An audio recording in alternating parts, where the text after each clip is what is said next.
Plus malin que le diable. J'ai fini enfin ce livre. Oh. En fait, ce livre, ce n'est pas un livre qu'on lit, c'est un livre qu'on expérimente. Donc réellement, je vous avais promis qu'à la fin, quand j'allais finir ce livre, j'allais vous faire un résumé. En fait, je ne vais pas vous faire un résumé comme les autres, parce que ce livre est tellement puissant.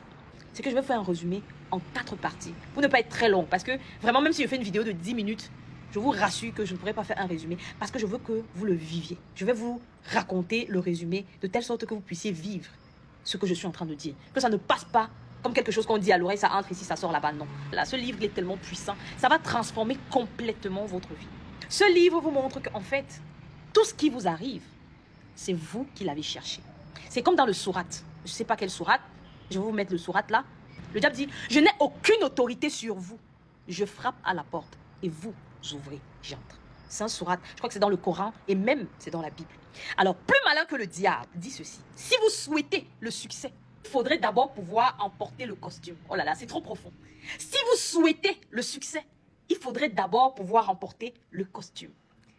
Ils nous font comprendre, enfin, ça vous le savez, que les seules limites existent uniquement dans la tête.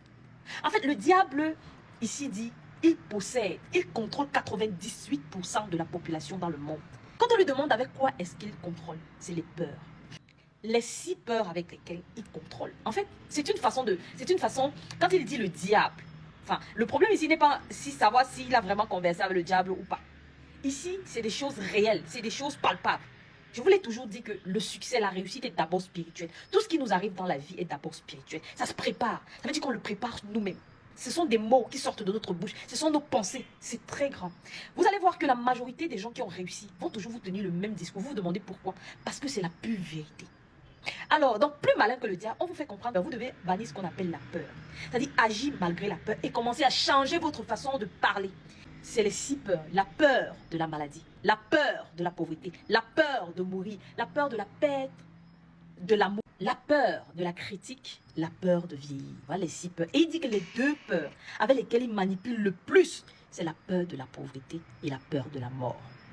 Et en réalité, quand on regarde dans la vie, c'est exactement ça. Beaucoup de gens ont peur d'être pauvres. Beaucoup de gens. C'est pour ça qu'aujourd'hui, on voit beaucoup de jeunes qui se perdent. Beaucoup de jeunes qui se perdent, qui sont prêts à tout. Parce qu'ils créent en nous la peur de la pauvreté et la peur de la mort. Les gens ont peur de mourir. Pourtant, c'est un chemin normal qui arrive à tout le monde. Mais les gens ont peur. Avant de plonger dans le résumé même du plus malin que le diable, je vais vous conter une petite histoire. En fait, c'est dans la Bible et même dans le Coran. Et les philosophes le savent. En fait, il y avait un homme qui était pieux, qui avait décidé d'être pieux. Il avait décidé de s'éloigner complètement du monde, des hommes. Il a décidé d'aller vivre en montagne. Il s'est éloigné de son peuple, de son village. Il a dit qu'il va aller vivre reculé des êtres humains parce qu'il ne voulait pas la tentation. C'était un homme pieux. Il voulait mourir et être toujours dans le droit chemin. Alors il s'est éloigné, aller vivre en campagne, un peu plus éloigné que le village, que le peuple. Mais un beau jour, le diable, c'est le malin. Le diable frappa à la porte et il ouvrit. Comment? 3 hommes costauds viennent pour dire, nous sommes en train d'aller à la chasse. Nous savons que tu es la seule personne pieuse, droite, digne de pouvoir garder notre nièce. Parce que si on la laisse, on va la violer et la tuer. Tu es la seule personne en qui nous avons confiance. Parce que tu es un homme pieux. Toute ta vie, tu l'as consacrée à Dieu. Tu vas pouvoir protéger. Il refuse parce qu'il sait que s'il a refusé de vivre avec les humains et les gens, c'est parce qu'il savait que la tentation pouvait venir de là. Alors il refuse, il dit il ne peut pas l'accepter. Les 3 hommes disent alors non. Si on la laisse, tu préfères qu'elle parte, elle soit violée et qu'on la tue parce qu'elle va mourir. Tu ne peux pas, toi, un homme juste, accepter cela. Ça ne te coûte rien. Garde-la juste, mets-la dans une autre pièce.